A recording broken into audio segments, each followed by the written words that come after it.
yang suka ngakal-ngakali begitu.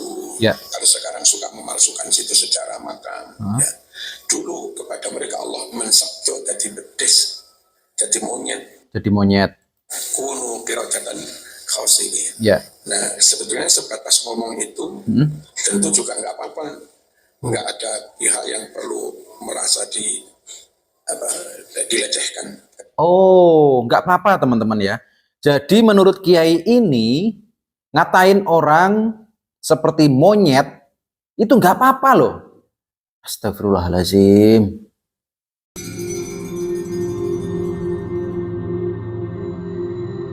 Assalamualaikum teman-teman.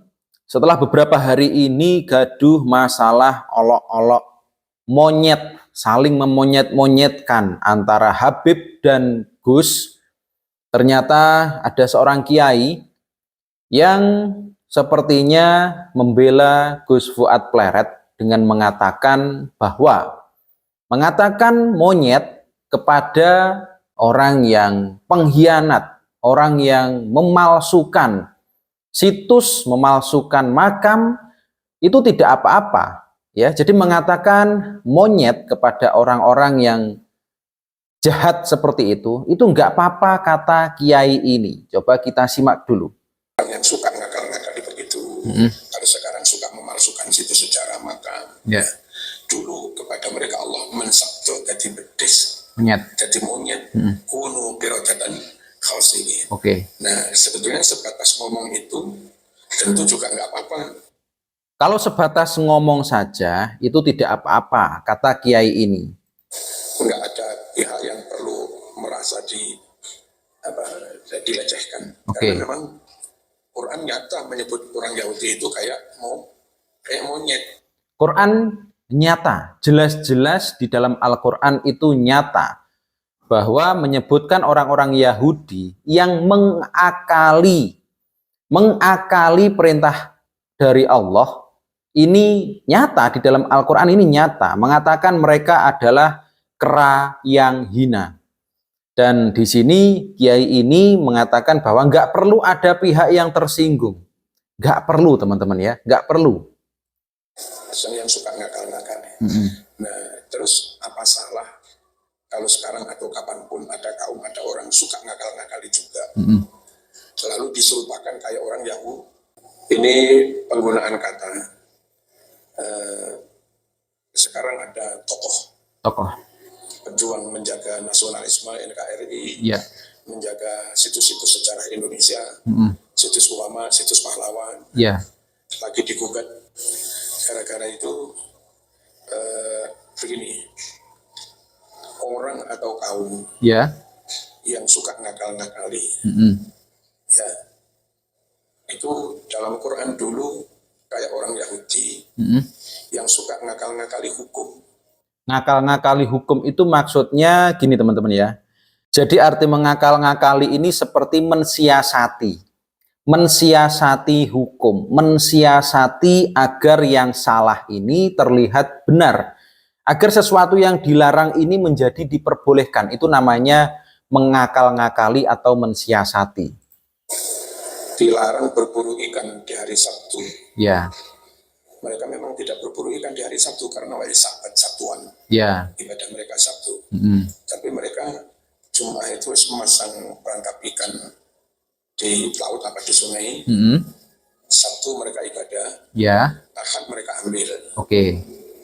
Nah, intinya kalau menurut Quran kan kalau di hari Sabtu ikan itu banyak. Terus untuk menguji keimanan mereka, Allah perintahkan ibadahnya hari Sabtu. Akhirnya supaya tetap bisa menangkap ikan di hari Sabtu, Jumat perangkap ikan jaring sudah dipasang. Sabtu ikan pada nyangkut di jaring, Ahad mereka ngambil. Dengan begitu secara zahir mereka nggak mengambil ikan di hari Sabtu. Secara zahir nggak menyalahi hukum. Tapi ketika mereka ibadah di sinagog hari Sabtu itu, hatinya kelingan jaring yang ada di sungai tadi oleh para yalang itu. Jasadnya di tempat ibadah, hatinya di sungai, di tempat jaring itu. Nah, dahulu orang yang suka ngakal-ngakali begitu, kalau sekarang suka memalsukan situs sejarah, maka dulu kepada mereka Allah mensabdo jadi bedis, jadi monyet, kunu birodatan khawsidin. Oke, jadi seperti itu teman-teman ya. Kenapa Kiai ini sepertinya seolah-olah itu sedikit membela Gus Fuad Pleret.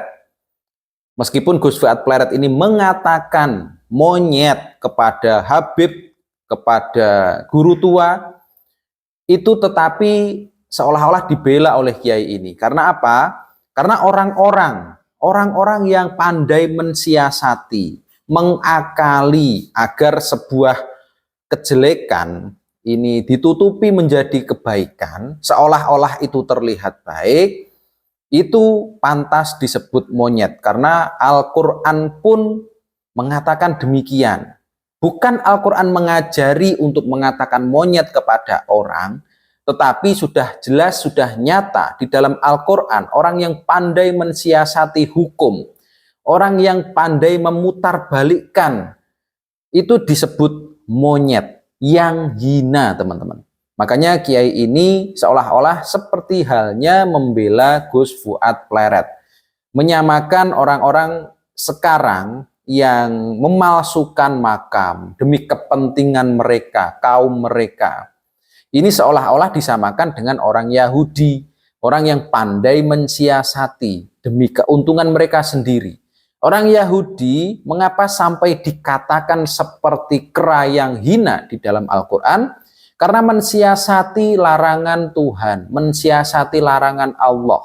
Dilarang menangkap ikan di hari Sabtu, tetapi mereka mengakalinya, mensiasatinya, memasang perangkap di hari sebelumnya.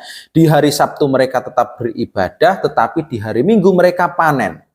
Ya, kelihatannya ini biasa-biasa saja, tetapi yang namanya keimanan, seharusnya ketika hari Sabtu ini mereka di tempat ibadah, mereka fokus beribadah, ternyata di dalam hatinya, di dalam pikiran mereka tidak sedang beribadah, melainkan memikirkan apakah jaring yang dipasang bisa menangkap ikan atau tidak.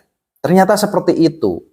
Mengakali, mensiasati, itu ternyata dikatakan seperti monyet yang hina.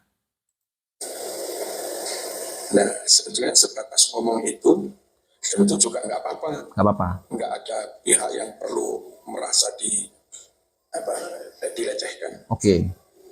Karena memang Quran nyata menyebut orang Yahudi itu kayak monyet. Nyata ya, di dalam Al-Quran memang nyata. Orang Yahudi katakan seperti monyet yang hina, itu nyata teman-teman ya. Yang suka ngakal-ngakal. Nah, terus apa salah kalau sekarang atau kapanpun ada kaum, ada orang suka ngakal-ngakali juga. Lalu diserupakan kayak orang Yahudi. Menyerupakan orang yang suka ngakal-ngakali, memasukkan kayak monyet-monyet. Seperti Quran juga mensabdo Yahudi kayak monyet. Tentu nggak salah. Nggak salah. Dan yang diusulkan kayak monyet itu perilakunya, bukan orangnya. Orangnya ya tetap anak Adam. Oh, oke. Saya sedikit memahami teman-teman ya. Ternyata apa yang ditujukan kepada orang yang pandai mensiasati ini, dikatakan seperti monyet ini, ternyata hanya perilakunya. Ternyata hanya sikap yang jahat dari mereka yang dikatakan seperti monyet. Bukan orangnya, bukan wujud fisiknya, bukan. Ya, jadi Kiai ini mengatakan, apakah boleh selama itu hanya menyerang perilaku buruknya, mengatakan monyet itu hanya mengenai perilaku buruknya, itu masih dianggap tidak apa-apa. Tidak apa-apa, kecuali menyerang fisik, ya, mengatakan wah kamu mirip monyet. Nah, itu namanya penghinaan. Itu tidak diperbolehkan oleh Kiai ini. Karena fisiknya itu sudah ciptaan Tuhan, ya. Sudah ciptaannya Gusti Allah. Anak cucu Adam kalau fisiknya. Tetapi kalau perilakunya, mereka sudah dikasih otak untuk berpikir, memilih mana yang baik, mana yang buruk, tetapi perilakunya tetap pandai mensiasati, pandai mengakali, itu masih wajar disebut monyet perilakunya loh ya. Sekarang lagi rame-rame ngamuk, panas-panas, ngajak perang. Padahal itu kan ya soal soal cara mengingatkan orang. Oh. Lalu di Quran juga orang-orang Yahudi Bani Israel yang enggak ya kayak ulama-ulama mau ngalur gitu loh kitab sabirang-birang, tapi gak paham kayak somoto kayak somlakoni. Itu diserupakan kayak himar. Ya, di Quran ini. Kama talil himari yahmilu asfaro. Ya, tentu ibarat kayak begitu itu kalau sekarang dipakai juga nggak apa-apa. Nggak apa-apa teman-teman. Kalau tujuannya mengingatkan perilaku buruknya, mengingatkan perilaku buruknya agar berubah ya, agar tidak jahat lagi orang itu, agar tidak pandai mensiasati hukum lagi. Jadi mengingatkan, dalam rangka mengingatkan, mengatakan monyet itu masih tidak masalah menurut kiai ini. Oh ini nggak ya kayak dokter-dokter, coba rada pekok kan ngerti ilmu kayak himar ya kayak begitu itu ya, memang dulu Quran menyebutnya kayak himar juga gitu lah. Dan kalau seperti itu kau tuduh pelecehan, masuk Quran itu yang murui pelecehan. Kalau mengatakan monyet kepada perilaku buruk itu dikatakan pelecehan, masa iya Al-Quran mengajari melecehkan orang? Oke. Quran itu menyebut begitu supaya kita itu beriktibar, ambil pelajaran, ambil nasihat dari peristiwa itu. Oke, ya, oke Kiai. Jadi saya menjadi lebih paham lagi kenapa Gus Fuad pun juga banyak yang mendukung, meskipun mengatakan seperti menghina orang seperti monyet. Kenapa kok banyak yang mendukung Gus Fuad? Ternyata memang yang diserang adalah perilaku buruk orang tersebut. Demi mengingatkan sebenarnya, tujuannya mengingatkan. Tapi boleh berpecah belah. Baik. Fattafarruqu sababud dha'fi wal khidlan wal fasal fi jami'il aznan. Yang namanya berpecah belah itu Mas mesti menyebabkan lemah, terhina, gagal di sepanjang masa. Iya. Bal huwa majlabatul fasad. Bahkan perbedaan itu mendatangkan kerusakan. Iya. Wa matiyatul kasal. Dan seakan perbedaan itu kendaraan yang menghantar pada lesunya ekonomi, lesunya perdagangan. Oke.